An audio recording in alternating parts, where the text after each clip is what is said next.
ជំរាបសួរបងប្អូនអរគ្នានៅក្នុងវីដេអូនេះខ្ញុំនឹងធ្វើការបញ្យល់បន្ថែមទៀតទៅលើការ export ព្រោះដោយសារឲ្យចង់ឲ្យបងប្អូនទាំងអស់គ្នាច្បាស់ទៅលើការ export នឹងព្រោះការ export នោះវាលក្ខណៈសំខាន់អូខេអញ្ចឹងការ export របស់យើងមានលក្ខណៈ2ទី1យើងយកពាក្យកន្លែងកាមេរ៉ា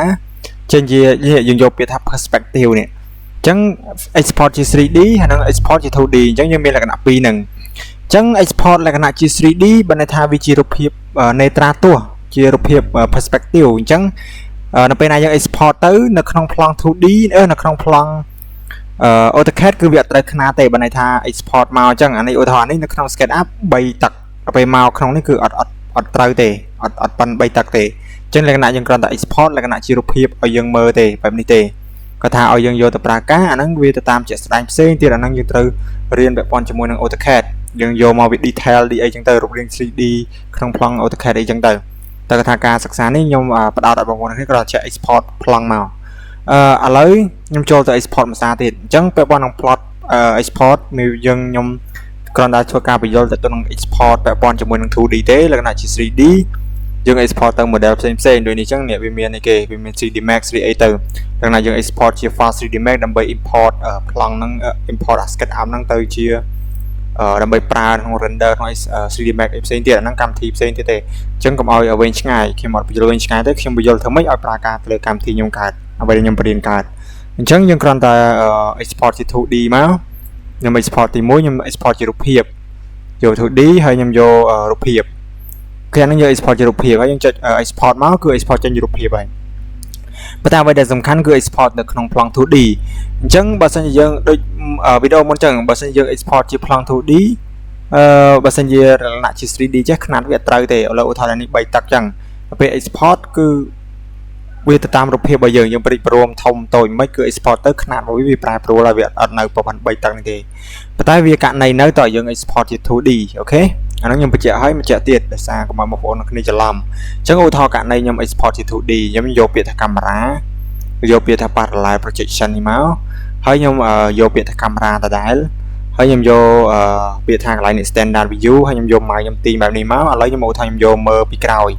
អូខេអញ្ចឹងអានេះយើងចុចចេះមកតមកទៀតខ្ញុំយកពាក្យថាលើបងប្អូនគ្នាកុំបវល់ទេកុំបវល់អញ្ចឹងតែបវល់អញ្ចឹងខូចប្លង់ហើយអញ្ចឹងលក្ខណៈយើងមើលជាប្លង់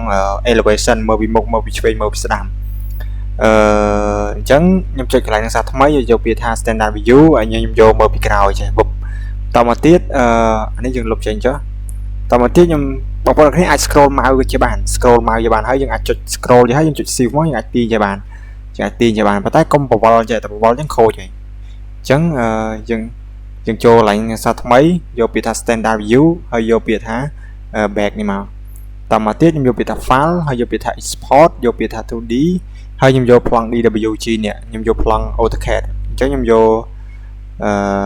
man ខ្ញុំដាក់លេខដាក់ឈ្មោះចោលចុះ export មកចាំទីចូលទៅបើកជាងលេខ4នេះអូខេខ្ញុំបើកក្នុងកម្មវិធី AutoCAD ហើយខ្ញុំអូខេវាមកតទៅទៀតខ្ញុំយកពាក្យថា continue opening DWG នេះមកអូខេវា load ឲ្យហើយអញ្ចឹងខ្នាតរបស់យើងគឺមកមិនគឺត្រូវអញ្ចឹងមកលើឧទាហរណ៍នេះខ្ញុំវាស់ខ្ញុំ copy វាសិនដោយសារខ្ញុំក្នុងនេះ dimension ចាប់អត់ឃើញខ្នាតអញ្ចឹងខ្ញុំ control C ទៅលើវាហើយខ្ញុំដាក់នៅក្នុងនេះមកហើយខ្ញុំ control V ទៅលើវាតទៅទៀតខ្ញុំវាស់ខ្នាតមើលតើពិតអត់ DLI ហើយខ្ញុំវាស់មកមើលគឺ300ឃើញទេអញ្ចឹងមកដល់ក្នុងនេះគឺលក្ខណៈយើងធ្វើ elevation ហើយប្លង់ elevation ប្លង់មើលពីមុខមកពីឆ្វេងមើលពីស្ដាំដើម្បីឲ្យងាយស្រួលក្នុងការយកទៅធ្វើជាក់ស្ដែងហើយអញ្ចឹងឧទាហរណ៍យើងវាស់ខ្នាតឥឡូវយើងវាស់នេះមក300តមកទៀតយើងវា command DLCO ហើយវាស់ទៅលើទៀតអូខេលើនេះម៉ានហើយលើនេះម៉ានអូខេលក្ខណៈយើងចាប់ខ្នាតឲ្យលក្ខណៈយើងមើលកម្ពស់របស់យើងម៉ានអញ្ចឹងទៅហើយយើងអាចគេចាប់កម្ពស់ទ្វារចាប់កម្ពស់ប្អូយចាប់កម្ពស់ពាក់ព័ន្ធជាមួយនឹងកន្លែងនេះអីចឹងទៅចាប់ហ្នឹងណាពេលណាយើងធ្វើជាក់ស្ដែងឥឡូវឧទាហរណ៍ចដាអញ្ចឹងទៅយើងចាប់ចាប់អីឲ្យគេធ្វើអញ្ចឹងទៅជាក់ស្ដែងថាកម្ពស់ចដាហ្នឹងម៉ានអីម៉ានអញ្ចឹងទៅអាហ្នឹងលក្ខណៈយើងសិក្សាផ្សេងទៅលើ AutoCAD គាត់ថាវាពាក់ព័ន្ធជាមួយនឹង SketchUp ពាក់ព័ន្ធជាមួយ AutoCAD អញ្ចឹងយើងត្រូវមិនចូលគ្នាចឹងឯងដូចនេះអញ្ចឹងពេលណាយើងចង់ចាប់ខ្នាតនេះចាប់ខ្នាត AutoCAD សំទោសការចាប់ខ្នាត SketchUp នេះដើម្បីគេយកទៅធ្វើជាក់ស្ដែងគេចង់ដឹងថាកម្ពស់នេះម៉ានអីម៉ានអញ្ចឹងយើងអាចចាប់ក្នុង AutoCAD បានហ្នឹងករណីយើងចង់ប្រើ AutoCAD ប៉ុន្តែយើងចង់ចាប់ខ្នាតក្នុង SketchUp គឺយើងចាប់កម្ពស់គេទៅប៉ុន្តែពិចារណាគេសិក្សាទៅលើស្ថាបត្យកម្មអីចឹងគឺគេយក export មកក្នុងឬក៏អីចឹងទៅគេចាប់ global នៅក្នុងកម្មវិធី AutoCAD ហើយគេ គេលក្ខណៈ plot ចេញជាប្លង់ 2D ចេះអូខេប្លង់กระดาษចេះឥឡូវខ្ញុំសូមធ្វើការបង្ហាញតិចអូខេយើងនេះមកហើយចុច preview នេះវាចេញជាលក្ខណៈស្លឹកសភៅអញ្ចឹងយើងបើកប្លង់មកមួយស្លឹកទៅតាមលំដាប់ដោយអញ្ចឹងទៅអាហ្នឹងវារឿងនេះទេអាហ្នឹងយើងសិក្សាទៅលើ AutoCAD ហ្នឹងហើយយើង AutoCAD អានេះគ្រាន់តែជាការ export របស់ខ្ញុំដើម្បីអមមួយ AutoCAD ព្រោះមេរៀនខ្ញុំបញ្យល់ទាំង AutoCAD និង SketchUp ដើម្បីអមមួយគ្នាព្រោះវាពាក់តំណែងមួយគ្នាអញ្ចឹងខ្ញុំសង្ឃឹមថាបងប្អូនអ្នកអាចយល់ទៅលើការ export នេះព្រោះវាមានលក្ខណៈសំខាន់ពេលណាបងប្អូនអ្នកសិក្សាច្រើនទៅនឹងដឹងហើយតើវាសំខាន់យ៉ាងម៉េចអូខេអ្វីដែលខ្ញុំបញ្យល់វាអាចថាជាផ្លូវមួយសម្រាប់ឲ្យបងប្អូនអ្នកស្វែងយល់បន្ថែមអញ្ចឹងវីដេអូវគ្គលក្ខណៈមេរៀន export នេះខ្ញុំសូមប៉ុណ្ណឹងសង្ឃឹមថាបងប្អូនអ្នកអាច